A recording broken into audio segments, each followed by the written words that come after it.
When do you turn your heating off for the summer? I suspect that loads of people might have had it off for much of this last month or maybe more.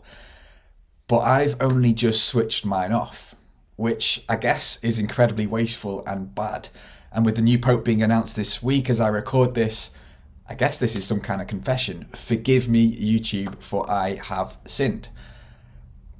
Well, not really. And why not? Well, because of the wonder of heat pump controls and of weather compensation and all that does for living with a heat pump. Let me try to explain. So we used to heat our home with a gas boiler by having a blast of heat for an hour or so here or there, trying to minimize the amount of time that the heating was on, whilst doing our best to cope with a cold and really uncomfortable house.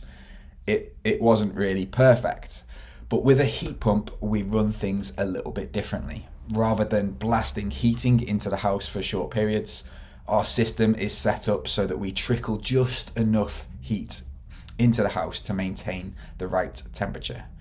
How much heat? Well, that's dependent on how cold it is outside. The heat pump ramping up to deliver higher temperatures to the radiators if it's colder outside, ramping back down when it's warmer. And this means that we do things differently, that we leave the system running, and it means that the temperature is maintained at what we want it to be constantly.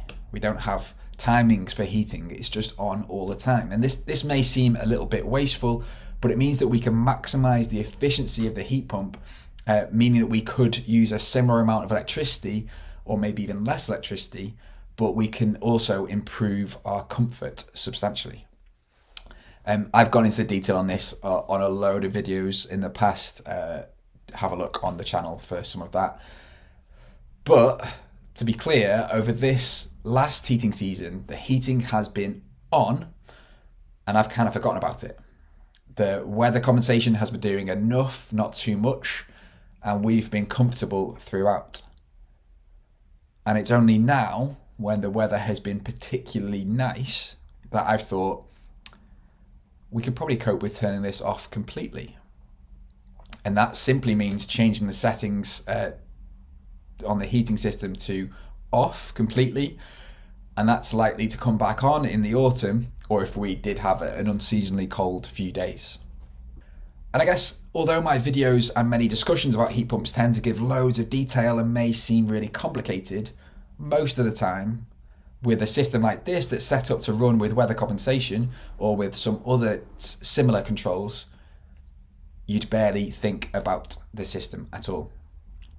So, in the spirit of making things more complicated, here's some data for the last couple of months since my last video about our heat pump, and then some data for the whole heating season for this last year.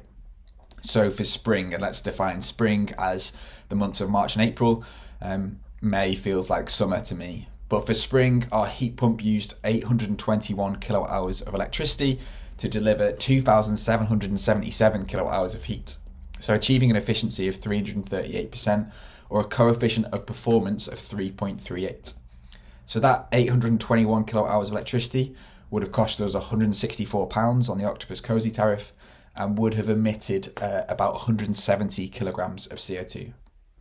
For context and comparison, a 90% efficient gas boiler providing the same heat and therefore the same comfort would have used 3,085 kilowatt hours of gas, and at the last quarter's price cap rates would have cost £196 or £32 more.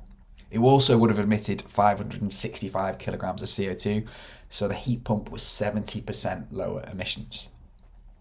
Looking for the whole heating season, let's say the start of October to the end of April, with the heat pump just putting enough heat in, dependent on the outside temperature, with weather compensation, we see that the system used a whopping 4,218 kilowatt hours of electricity to deliver 13,819 kilowatt hours of heat, an average efficiency of 328% or a coefficient of performance of 3.28.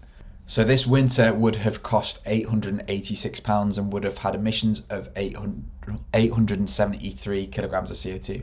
Again, a 90% efficient gas boiler providing the same heat and the same comfort would have cost about £921, with emissions of 2.8 tonnes. So the heat pump over the whole heating season was almost 2 tonnes lower emissions and about £35 cheaper. So that's the heating season. I should say for the other 5 months of the year last year, we only used 330 kilowatt hours of electricity to deliver the hot water that we used in the house. So the majority of our heating is definitely between the start of October and the end of April. Okay, that's it for now. We have had a cosy winter, heating our Victorian terrace with an air source heat pump that's not particularly loud or particularly costly to run. And it's just trickled in enough heat to keep us comfortable for the last 7 months without us really thinking about it at all. And I guess that's all we want from a heating system.